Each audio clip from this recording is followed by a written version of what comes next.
Hello friends, ഇന്നത്തെ പുതിയൊരു വീഡിയോയിലേക്ക് എല്ലാവർക്കും സ്വാഗതം. അപ്പം നമ്മൾ ഇന്നിവിടെ മാമ്പഴം വെച്ചിട്ടൊരു സ്പെഷ്യൽ വീഡിയോ ആണ് ഇന്ന് തയ്യാറാക്കിയേക്കുന്നത്. അപ്പോൾ വീഡിയോയിലേക്ക് കിടക്കുന്നതിന് മുമ്പേ നിങ്ങളെല്ലാവരും ചാനൽ സബ്സ്ക്രൈബ് ചെയ്യുക, തൊട്ടടുത്ത് കാണുന്ന ബെല്ലൈക്കനും ക്ലിക്ക് ചെയ്യുക. എന്നാൽ മാത്രമേ ഞാനിടുന്ന വീഡിയോസൊക്കെ നിങ്ങളിൽ നോട്ടിഫിക്കേഷൻ എത്തത്തുള്ളൂ. അപ്പം മാമ്പഴമൊക്കെ ഞാൻ തയ്യാറാക്കി വെച്ചിട്ടുണ്ട്. അപ്പം മാമ്പഴം വെച്ചിട്ട് എങ്ങനെ നമുക്ക് 4 മണി പലഹാരം തയ്യാറാക്കുന്നതെന്ന് നോക്കാം. അപ്പം ഞാൻ മിക്സിയുടെ ജാർ എടുത്തിട്ടുണ്ട്. അതിലേക്ക് മൈദപ്പൊടി നമുക്ക് ഇട്ട് കൊടുക്കാം. മൈദപ്പൊടിയാണ് ഇട്ട് കൊടുക്കുന്നത്. ഗോതമ്പ് പൊടി ഇട്ട് കൊടുത്താലും ടേസ്റ്റ് കാണും. അപ്പം ഞാൻ മൈദപ്പൊടി ഇട്ട് കൊടുത്തിട്ടുണ്ട്. അപ്പം നമ്മൾ അരിഞ്ഞു വെച്ചേക്കുന്ന മാമ്പഴം ഇട്ട് കൊടുക്കാം. മാമ്പഴമൊക്കെ ഇട്ട് കൊടുത്തിട്ട് നമുക്ക് ഇനി അടുത്തതായിട്ട് മധുരം, പഞ്ചസാര നിങ്ങളുടെ ആവശ്യാനുസരണം ഇടണം. ഞാൻ 5 സ്പൂൺ പഞ്ചസാര ഇടുന്നുണ്ട്. നല്ല ടേസ്റ്റ് ഉണ്ടായിരുന്നു, കറക്റ്റ് മധുരമായിരുന്നു. 5 സ്പൂണ് പഞ്ചസാര ഇട്ടുണ്ട്, ചെറിയ സ്പൂണിനാണേ. അപ്പം നിങ്ങൾ മധുരം നിങ്ങളുടെ ടേസ്റ്റിനനുസരിച്ച് ഇട്ട് കൊടുക്കുക. അപ്പം നമുക്ക് ബേക്കിംഗ് സോഡയാണ്, ബേക്കിംഗ് പൗഡർ ഞാനൊരു 1/4 സ്പൂൺ ഇട്ട് കൊടുക്കാം. ഒരു പിഞ്ച് ഉപ്പും കൂടി നമുക്ക് ഇട്ട് കൊടുക്കാം. ഒരു 1/2 ഗ്ലാസ് വെള്ളം മാത്രമേ ഞാൻ ഒഴിക്കുന്നുള്ളൂ. വെള്ളം കൂടിപ്പോയാൽ പാടാണ്. അപ്പം നോർമൽ പൈപ്പിൽ നിന്ന് എടുത്ത വെള്ളമാണ് ഒഴിച്ചു കൊടുക്കുന്നത്. അപ്പം നമുക്ക് അടിച്ചെടുത്തിട്ട് വേണമെന്നുണ്ടെങ്കിൽ നമുക്ക് പിന്നീട് ഒഴിച്ചു കൊടുക്കാം. നമുക്ക് അടിച്ചെടുക്കാം.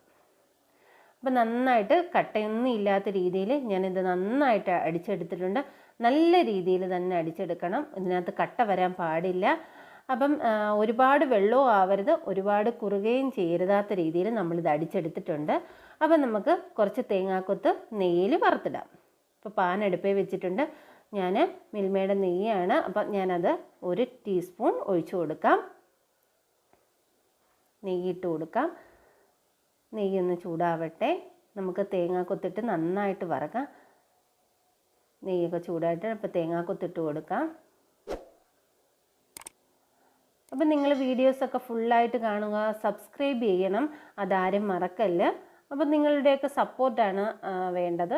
അപ്പം നല്ലതുപോലെ തേങ്ങാക്കൊത്തൊക്കെ മൂത്തിട്ടുണ്ട്. അപ്പം നമുക്ക് നമ്മുടെ അരച്ച് വെച്ചതിലേക്ക് നമുക്ക് ഒഴിച്ചു കൊടുക്കാം.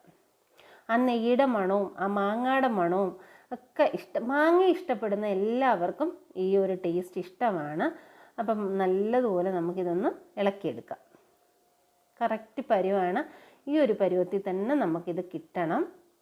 ഒരുപാട് വെള്ളമായി പോയാലും പാടാ.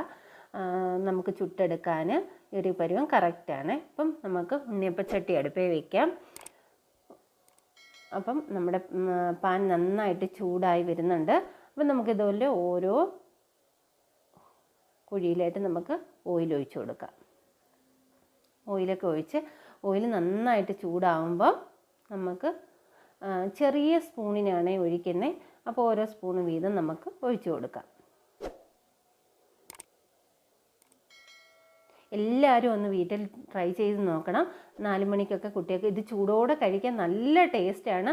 അപ്പോൾ പെട്ടെന്ന് നമുക്ക് 4 മണിയൊക്കെ ആകുമ്പോൾ മാങ്ങയൊക്കെ വീട്ടിലുണ്ടെങ്കിൽ നമുക്കിത് പെട്ടെന്ന് തന്നെ നമ്മുടെ കുട്ടികൾക്ക് തയ്യാറാക്കി കൊടുക്കാം. ചൂടോടെ കഴിക്കാനും നല്ല ടേസ്റ്റാണ്. അപ്പം കാണാനും നല്ല ഭംഗിയാണ്. മാമ്പഴത്തിൻ്റെയൊക്കെ നല്ല മണമുണ്ട്, ആ നെയ്യുടെയും മണം കിട്ടുന്നുണ്ട്. അപ്പം നമുക്കിതൊന്ന് തിരിച്ചിട്ട് കൊടുക്കാം. ഒരു സൈഡൊന്ന് ചെറുതായിട്ടൊന്ന് മൂത്തിട്ടുണ്ട്. അപ്പം നമുക്ക് ഒന്ന് തിരിച്ചിട്ട് 2 സൈഡും അപ്പുറം ഇപ്പുറമൊക്കെ നമുക്ക് തിരിച്ചിട്ടിട്ട് നന്നായിട്ട് ഇത് പൊള്ളിച്ചെടുക്കണം. അപ്പോൾ നമുക്ക് പെട്ടെന്ന് തന്നെ, മറ്റേത് ഉണ്ണിയപ്പമൊക്കെ ചുടണമെങ്കിൽ നമ്മൾ ഒരുപാട് സമയം അരിയൊക്കെ അരച്ച് വെച്ചിട്ട് ഒക്കെ വേണ്ട. ഇതാകുമ്പോൾ പെട്ടെന്ന് വേണ്ട, നല്ല കളറിൽ നല്ല ടേസ്റ്റിലുമാണ് നമുക്ക് നമ്മുടെ ഉണ്ണിയപ്പം തയ്യാറാക്കി കിട്ടിയേക്കുന്നത്. അപ്പം നമുക്ക് കോരിയെടുക്കാം. അപ്പോൾ എല്ലാവരും അവനവൻ്റെ വീട്ടിൽ ഇതൊന്ന് ട്രൈ ചെയ്ത് നോക്കണം. കമൻറ്റുകളൊക്കെ അയക്കണം. എല്ലാവരും ഇത് ചെയ്ത് നോക്കണം. അപ്പോൾ നമുക്ക് എണ്ണയൊക്കെ മാറ്റി അതിന് ശേഷം നമുക്ക് കോരിയിലേക്ക് കോരിയെടുക്കാം.